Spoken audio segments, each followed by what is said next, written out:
I'm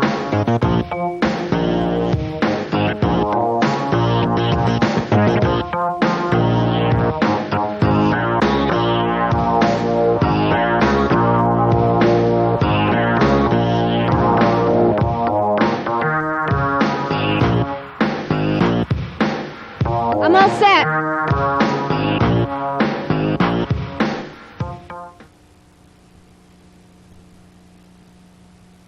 Tonight, I hope to get to the main thrust of a topic about the reality of our psychology of life beyond biology, beyond materialism, and beyond the physical structure we find ourselves in. I will begin, however, with a couple of notes on a couple of many of my favorite topics or topics that seem to recur to me as needing to be brought to public attention more than they are generally, and there are so many of these. This one tonight, one of the couple, is about genetically engineered food. Very much of the food that we are eating is actually already being genetically engineered, especially in the grains, for example, soybeans in particular, and therefore soy products, varieties of corn, oats, etc. Coming to you in the grains themselves as they are natural and also as they are processed in cereals. The grains are called genetically modified grains, and you can see now packages of them going to farmers already stamped genetically modified, patented, and owned by the combination of often chemical companies and agribusiness trying to make grains that will not be as sensitive to pesticides, that may themselves be resisting pests to feed upon them, and modified in any number of ways. Both for economics, mostly for economics, also for some slight issues like taste, texture, and so on. Again, always boiling down to economics. Now, genetically engineered anything, and especially food, is indeed a very dangerous thing, and a lot of people around the world have concerns about this, and some countries, in fact, in Europe, for example, even China, I believe, are refusing to accept genetically modified grains, and this is going to start to be quite a battle and an issue as time proceeds. Please try to be conscious of this. I'm not sure that there is any required labeling for foods that are genetically engineered, certainly not for the raw grains. We don't see it appearing on packages, so you don't even know it's happening. But I hope you can pay attention to this whenever you see it, and I wish that the media would bring it out to popular attention more. You have a very good clear-cut example that's easy to recognize in the tomato. Those of you who have been around a number of years might remember how a fresh tomato smelled, tasted, felt, looked, how the general quality of the fruit, and tomato, I guess, is theoretically a fruit, general quality of the fruit appeared. And over time, it's virtually impossible, it's become virtually impossible to be able to lay one's hands on a tomato that is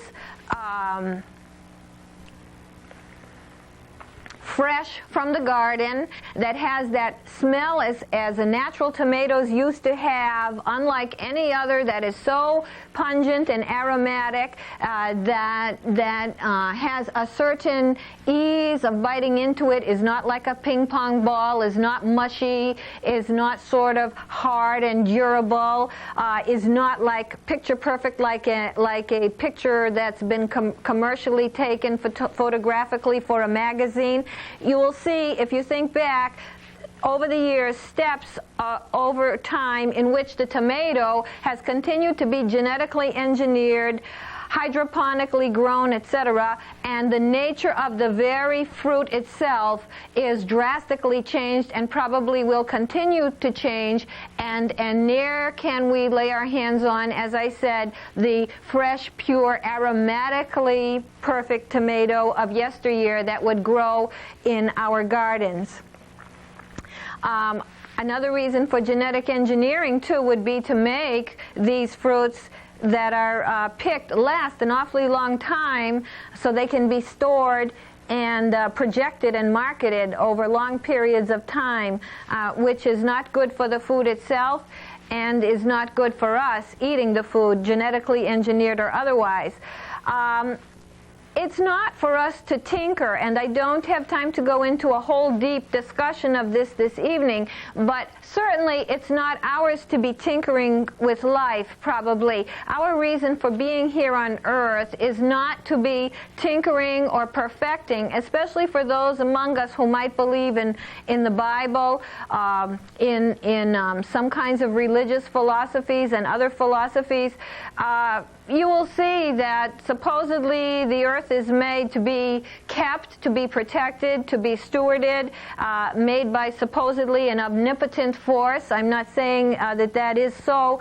However, if one is of that persuasion, and many people are, it is not for humans to tinker. And even logically, we can see that that's a very curious path to be taking, to be trying to tinker with life instead of trying to resolve who we are, how we can become better, and some of the dastardly ways that we ourselves are so imperfect. We ourselves have willpower and choice over ourselves to do something about ourselves and leave nature alone, work on our own self, something that we probably tend to avoid.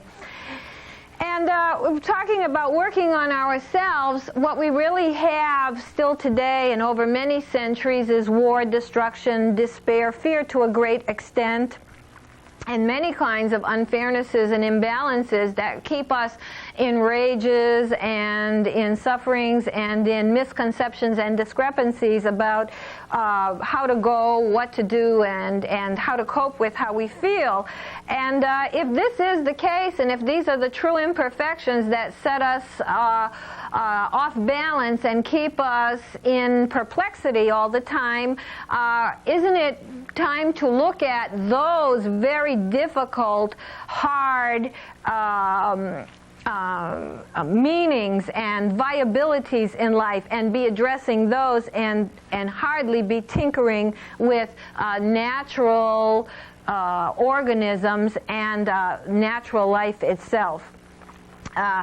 And I'll tell you something, certainly we can genetically engineer, and there's apt to be some very freaky things happening. By no means is it known what kind of results will come from what kinds of combinations of different genetic chemicals. By no means is that known. It is trial and error. So with foodstuffs, we will be creating kinds of complexities and patterns of which we have no idea the outcome. And some of you are familiar, of course, with the monarch butterfly that ate some kind of grain and died from it, grain that was genetically engineered. To say the least of medical researchers tinkering with genes and all the kind of viral and bacterial and different chemical combinations that can exist both in humans and animals to unleash on us through trial and error, through empirical testing, as it is happening now, situations that will bring quite a result from trying to tinker with life. Similarly, on the issue of quality of food and purity of food, right now there is a big push to be able to irradiate all kinds of meats. Right now, I guess much of poultry is irradiated to try to kill the bacteria that are often quite prolific in it. Now a push is being made to be able to widen that spectrum to other kinds of meats beside chicken. Now this means that some tiny amount of radiation will be added to every single piece of meat, and then every day in every way, every piece of meat that you eat will have some tiny amount of irradiation added to it. I do believe there's also a way to have fruits and vegetables fall off of their vines by irradiation as well, to say the least of other kinds of man-made irradiations that we are being exposed to all the time. This is a decided no-no. If you see any petitions in your natural food stores about this, please sign them. These are just not towards our health and welfare. All these things that are so iffy and unknown and untested and remain to be seen, even though for the time being people may say, look, nothing is happening, are so foolish for us to be involved in. Please try to pay attention. And also when you hear the word science, that science has proved something, that doesn't necessarily mean very much. It's not much of an imprimatur in many instances, because we have to realize that who is paying science and what science is all about is frequently corporate funded, grant funded through corporations and through linkages of universities to corporations, end results intended, parties hoping for a certain kind of an outcome, parties hoping to make commercialize, produce, have products out of things that are being called science. We have to take, therefore, a very skeptical eye when we hear that so-called science has proved something in the way that term, in fact, represents reality today. Now, in regards to genetic engineering and irradiated foods and so on, and some of the complaints from other partners who trade with us who don't want to be part of this, we get to the world trade situation. And in addition to some people backing off from being traded with in these categories, there are situations of countries around the world who do not have even some of the protections in certain other ways regarding pesticides and cleanliness factors on the foods that they are shipping to us, countries such as Mexico and India and China. And we are being exposed to things that would not be tolerated per the regulations in this country. So that's another situation we have to be aware of regarding our food supply.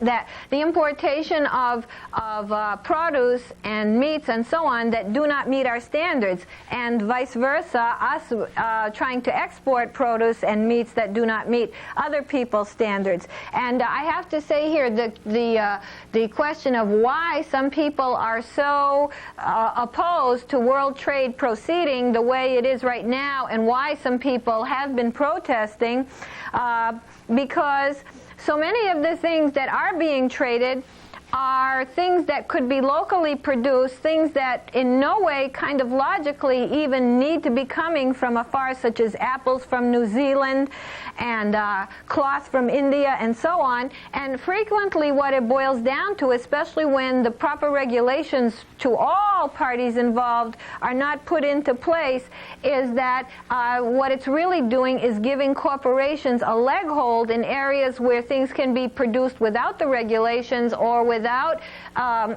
the safeguards that we have, at least minimally, in this country. And these are some of the big issues of why world trade, which is of course a very good idea for people to be doing with each other for a more fluent world, so to speak, and not an isolated, fearful one, but a lot of it is not logical, and a lot of it is just about a foothold of corporate interests into countries all over the place, and the benefits that accrue therefrom, including the footholds themselves.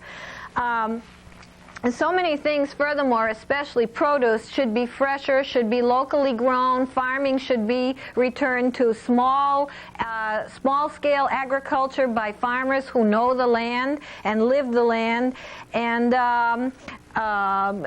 certain things that are unique and culturally culturally evolved in different countries should have a chance to burgeon within those countries, as usually what trade is needed for and bartering is needed for is for countries to exchange things that otherwise would not be possible to have were it not for such exchange. For example, the way it used to be with wine from France, wine and cheese from France. In sum, regarding this whole area, please be concerned for having organic food, and try to tell grocers to have it, and it's getting way too costly to have organic food, and I really question if unseeming advantage might be being taken with pricing on. I know it could cost a little bit more to produce organic food, but there tends to be an aura about it that somehow it should cost more when in reality all food should be produced organically, period. We don't want things that don't sit well with our body, that cause oxidation in our cells and cause byproducts that are not good for our bodies to be burnt and left in our cells and lead to us being susceptible to disease or to disease itself. So we should be trying in stores that don't carry organic to be telling management that we want organic, and also that we want organic to be across the board. We don't want it to be special. We don't want it to have to cost a lot. We want farming to be local, and we want farming to be proud and noble, and we don't want one or two interests in the whole world to be owning the food and then being able to say what kind of food it's going to be, which food is going to be available, how it's going to be engineered, whether it's going to be processed, if you have to eat it out of a can, if you can find it fresh as time moves on, etc., etc. These are very big and very dangerous situations.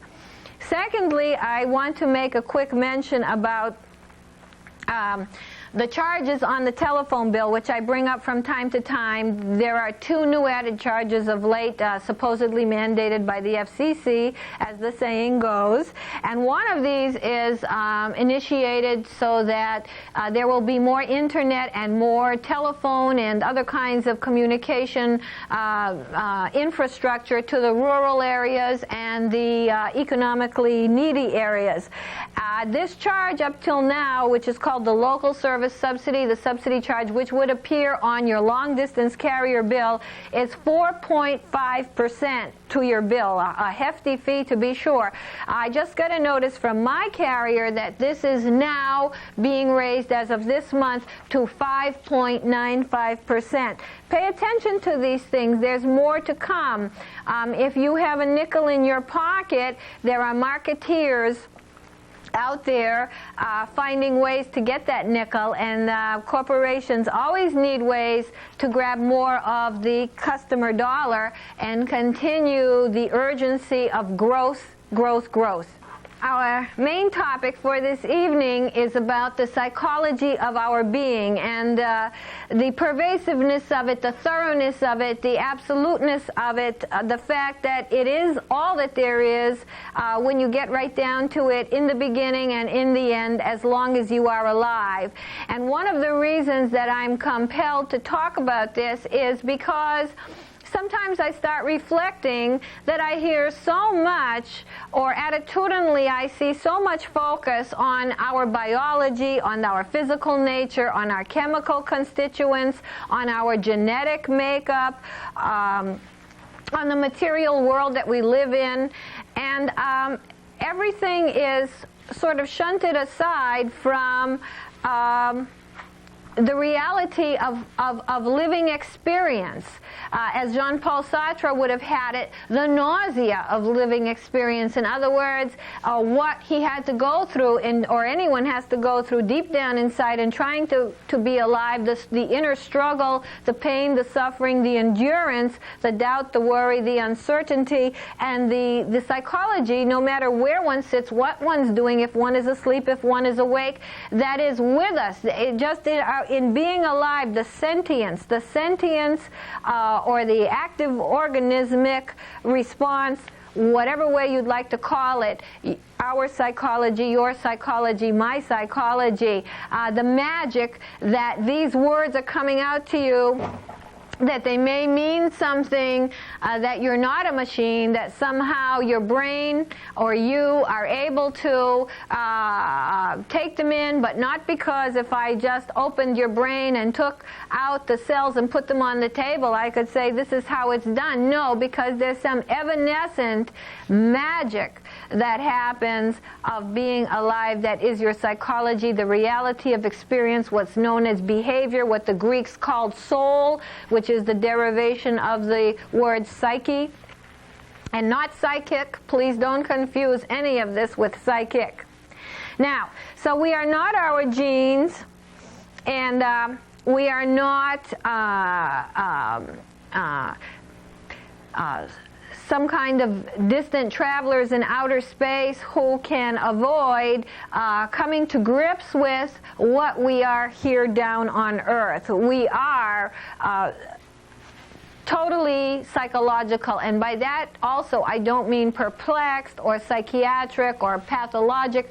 I mean that we live, we feel, and whatever that is, from enjoying an ice cream to wondering what time the train will arrive to being a little skeptical of who's sitting aside from us, every moment to moment fluctuant flow of your whole organismic reality is your psychology, be it neutral, be it emotional, be it pathological, be it what it is.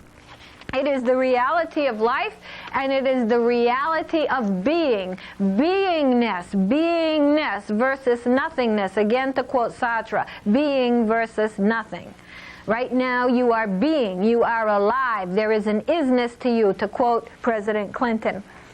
So what you do, think, feel, say, act, sense, and make sense of as a biological creature, granted, should your body die, all this psychology would seem to dissipate. However, some people have talked about psychologies beyond the physical reality representation that we know of, and I won't go into that level of it, but the level of us being alive. Now, we talk about giving pills, doing exercise, lowering cholesterol, engineering genes, putting programs in place, counting progress, wondering about solutions, all of which, again, seem to divert the constituency, the constitution of psyche, the reality of psyche.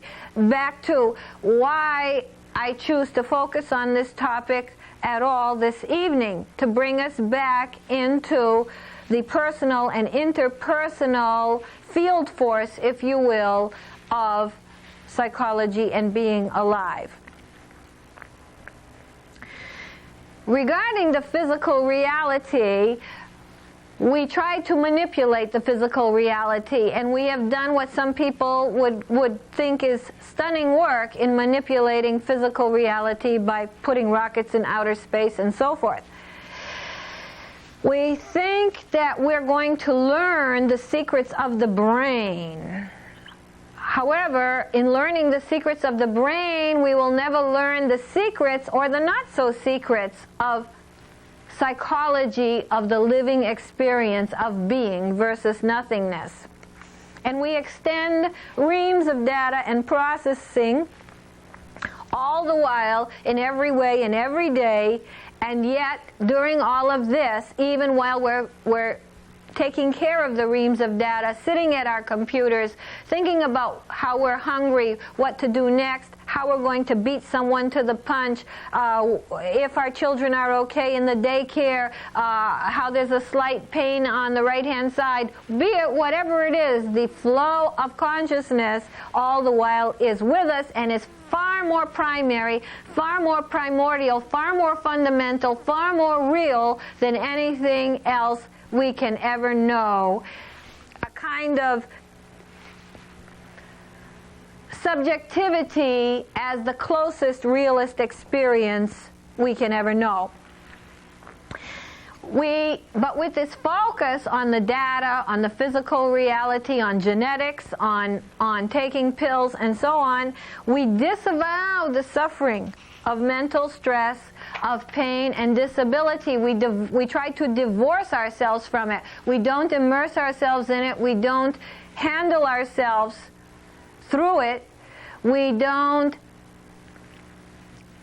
try to not live it. We try to ignore it. We try to perfect a kind of unreality from true psychological essences and beingness that we are living. Not just the suffering, even the greatnesses and the uniquenesses of getting things accomplished.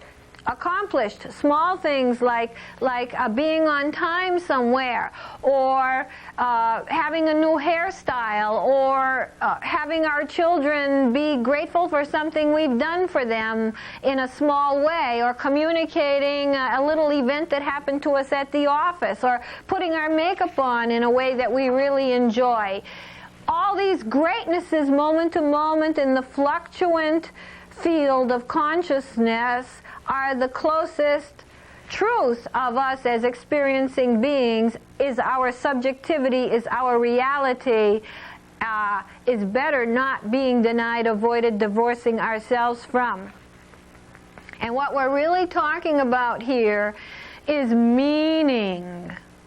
Meaning as in purpose, but more than that, meaning as in purposefulness. Meaning as in purpose that, yes, it's not a joke.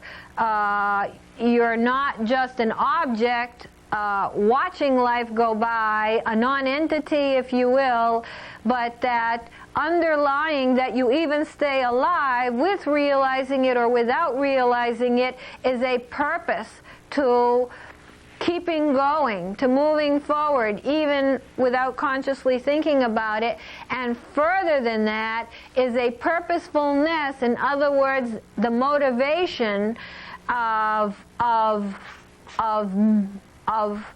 being from one moment to the next. Purposefulness of life, meaning of life.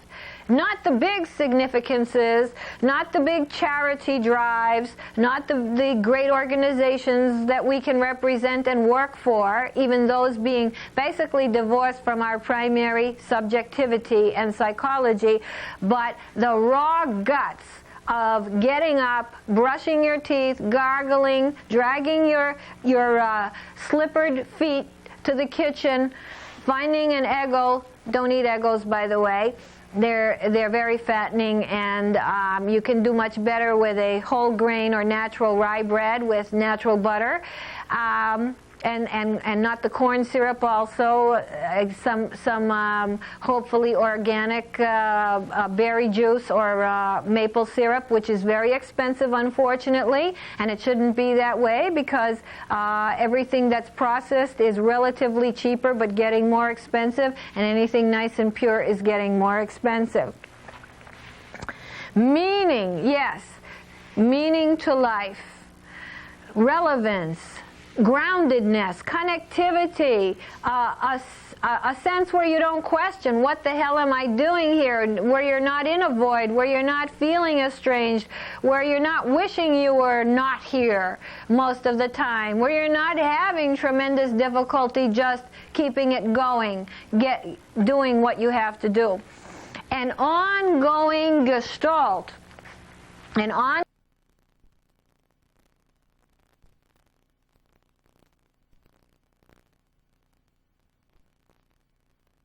we don't have to get into it too heavily today. A gestalten, a wholeness, especially as applied to psychology, either of the experienceness of life or the perceiving of things from life onto the environment, which can flow, but mostly is dammed up to a greater or lesser degree. We are not flowing, we're on schedules.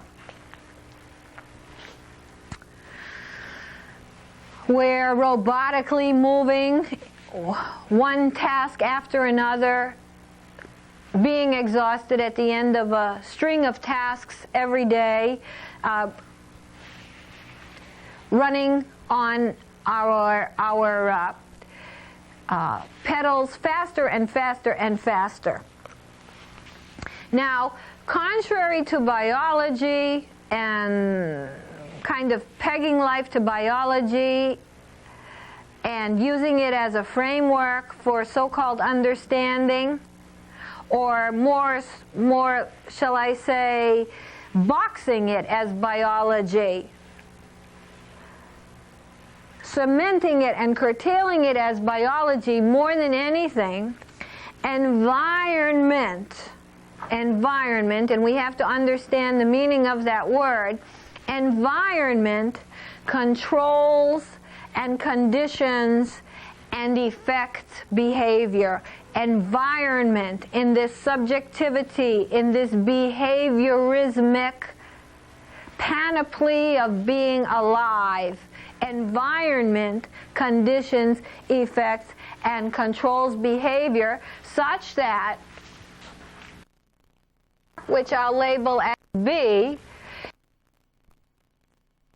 of and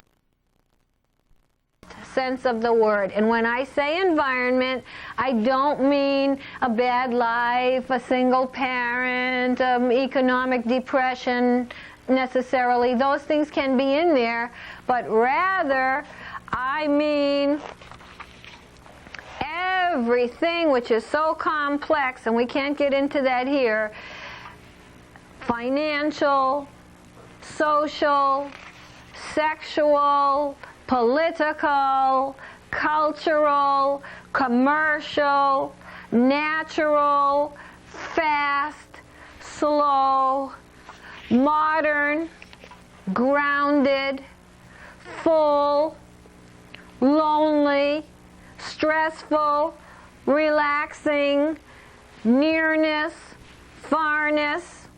I could go on and on what I mean by environment and get very specific and tie these things down. But environment is all kinds of contingencies: attitudinal, cultural, financial, physical, perceptual, bearing down on subjective reality. And I'll give you an example of environment having a deleterious effect on persons. For example, in samples of what can happen when one is in traffic, such as we have here in Boston, which is very bad and getting worse, and one is in a hurry, or even conditioned to be in a hurry, because everything now is in a hurry, and one, let's say, is even late, or just excited or compelled to move fast, and one is stuck in traffic, and one might just be standing still and nothing's moving. Someone may try to cut someone off. And people just want to scream. People just want, I'm sure you felt this, just want to get out of their cars, punch somebody in the nose, drive their car right over them if they could, fly up and get to where they're going.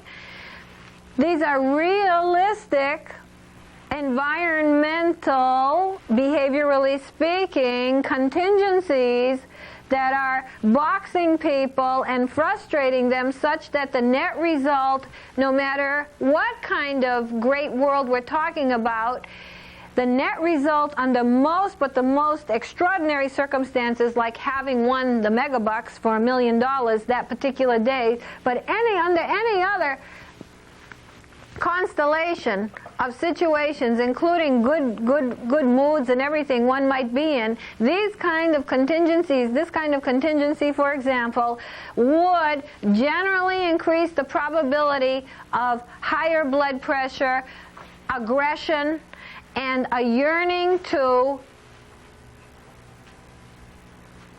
get out of the situation, a very negative effect on human behavior. There's an example, a tiny example, and one on the negative side of how contingencies in specific ways are constantly in an interplay with the human organism and vice versa to effect the result. That behavior is a function of environment.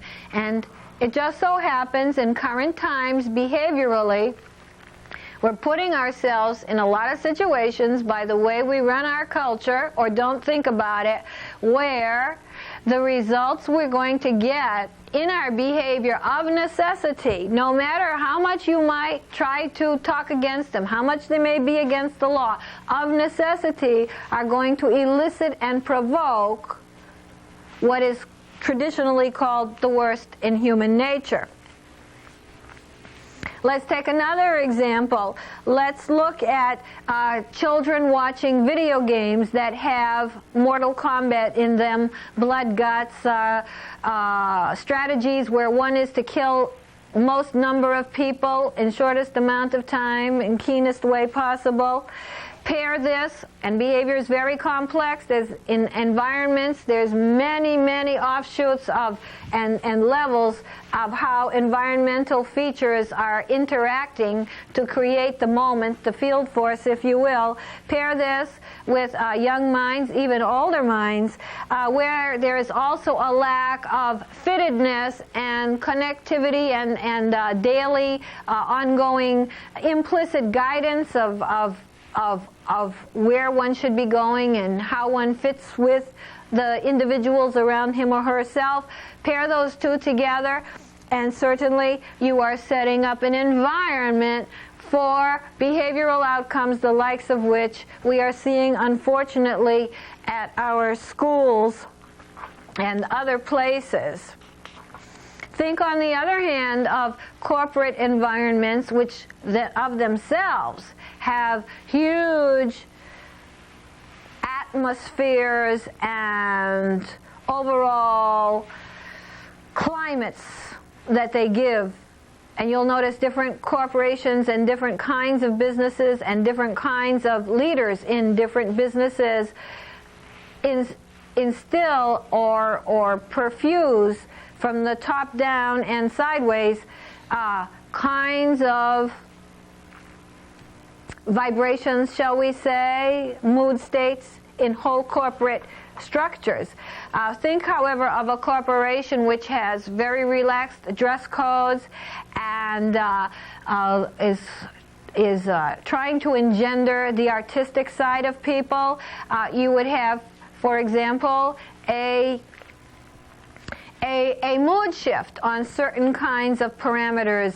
Not all. Certainly money is the bottom line, and time as a constraint is still there as a pressure, but you certainly would, just with that kind of an effect, environmental effect, and philosophy, have a cultural impact in such a corporation on the comportment, mood, attitude, and even result of people.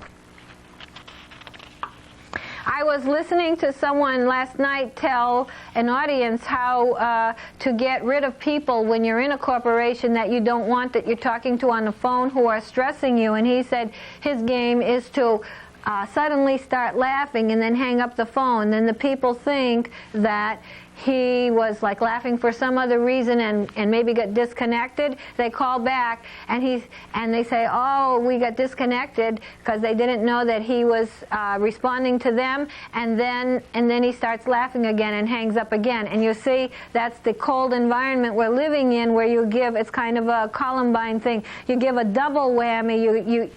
You have a way of dealing with the stress. You have a way of getting back at people, and you get back at them in a very kind of vicious, devious way. You not only, let them have it and tell them off in so many words, but you double get them, you triple get them, like these video games do too, where you kill them and you double kill them and triple kill them and do it in the most vicious way possible.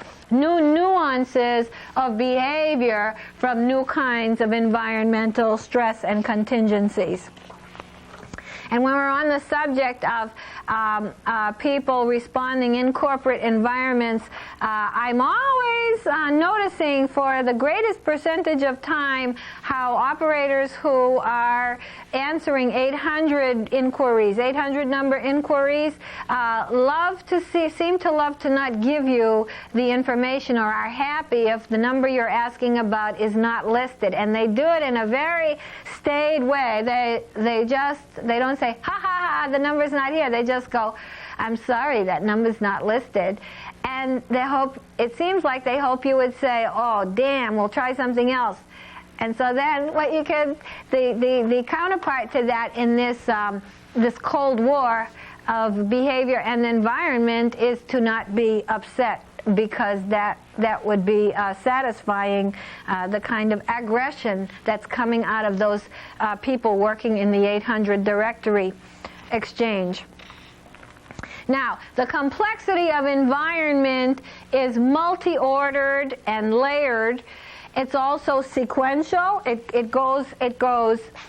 It's multi-ordered and layered and complex, and it's hard to make a sort of a symbolic figure that would represent it. It's sequential too, because behavior can move this way. One thing leads to another. One thing is linked. It's fractal.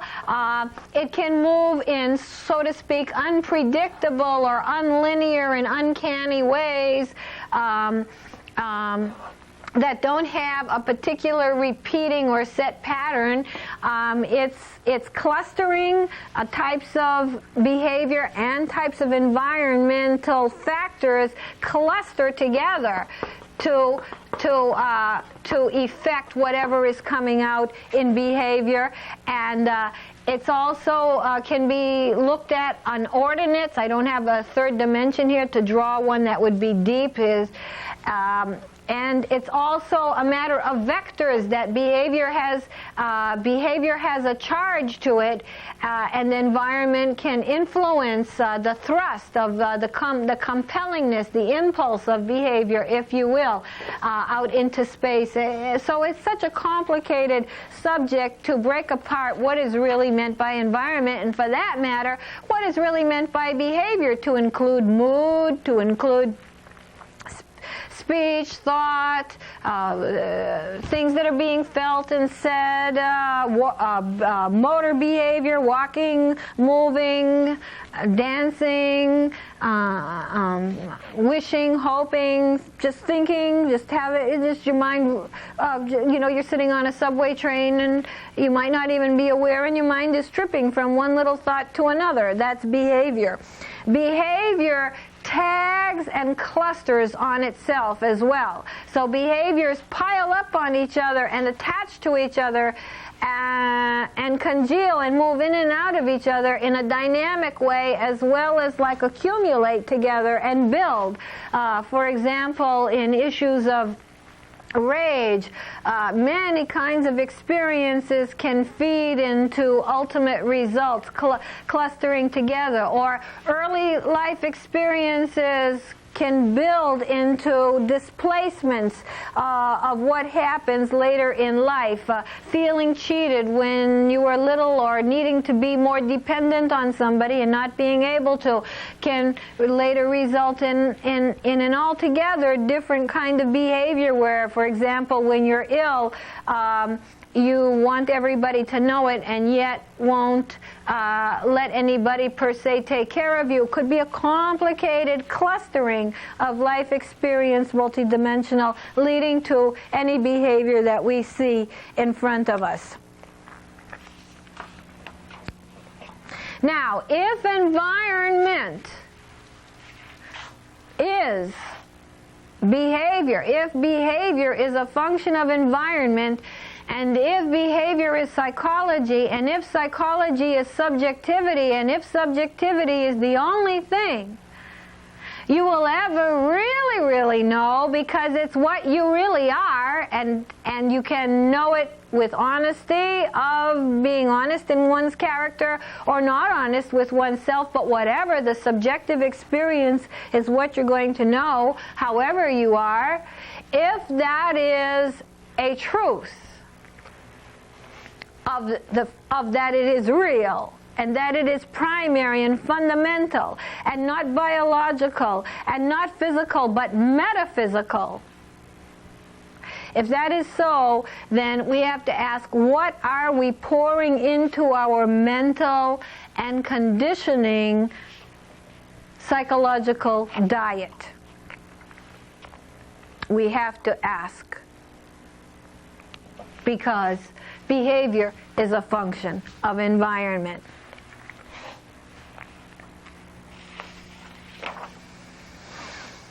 And one can never escape one's psychology. Psychology never sleeps. I'm going to take a moment to stop here to see where I will go in these remaining few minutes, as I had quite a bit more to say.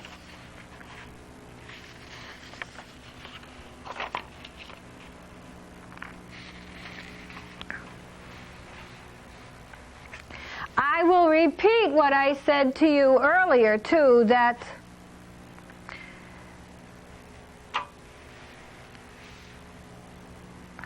in a sense, your psychology is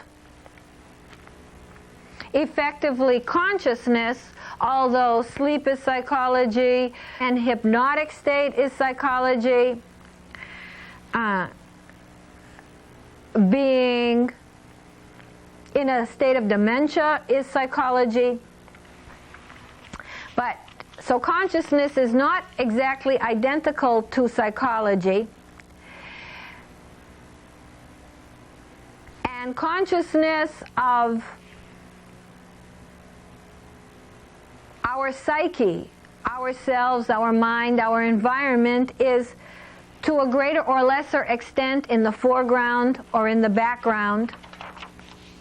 And our awareness, which is something slightly different than consciousness, is more or less complete, relatively speaking. We can be conscious and highly unaware. But consciousness, generally speaking, is not some magic trick. It's not by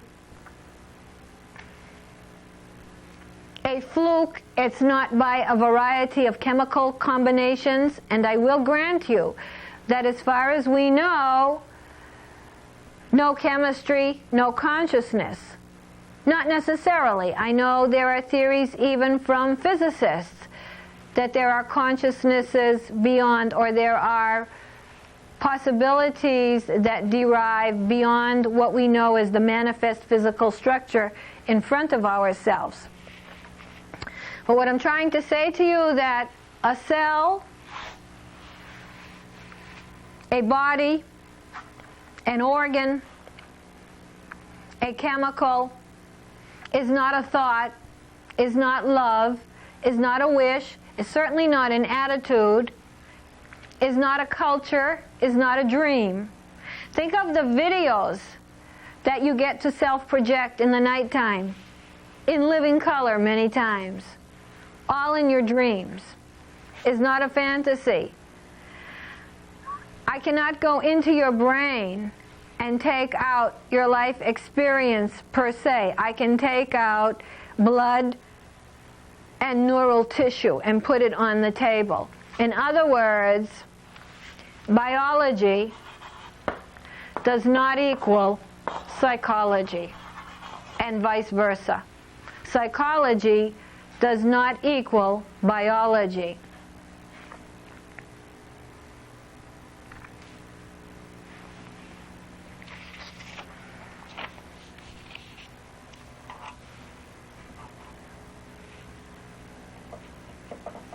Are there correspondences and correlations? Yes. Should we know these for some very concrete fundamental things about our physical and general nature? Yes. But broadly speaking, biology is not psychology, and psychology is not biology. We might try to find answers to life through physical reality, but we're not going to find answers to life through physical exploration. And we're not going to find answers to life.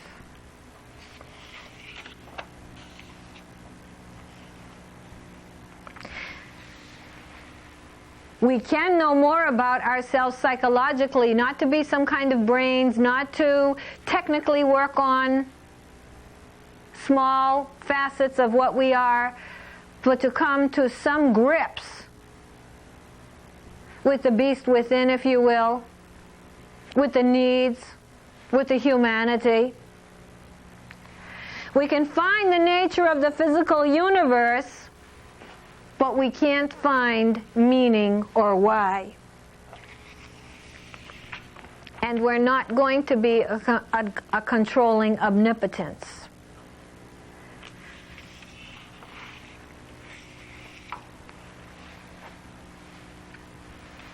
I will leave you with these thoughts, hopefully bringing a focus more and representation more to psychology, the reality of psychology, the fundamental basic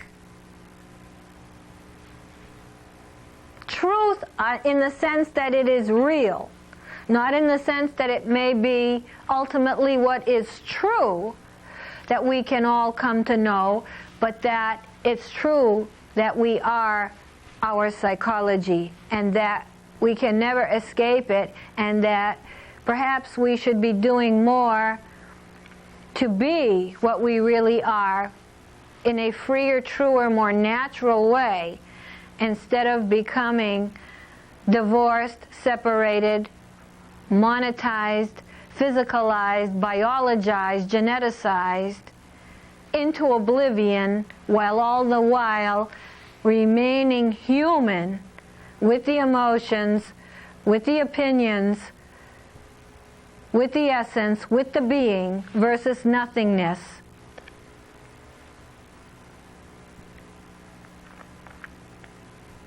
As we are.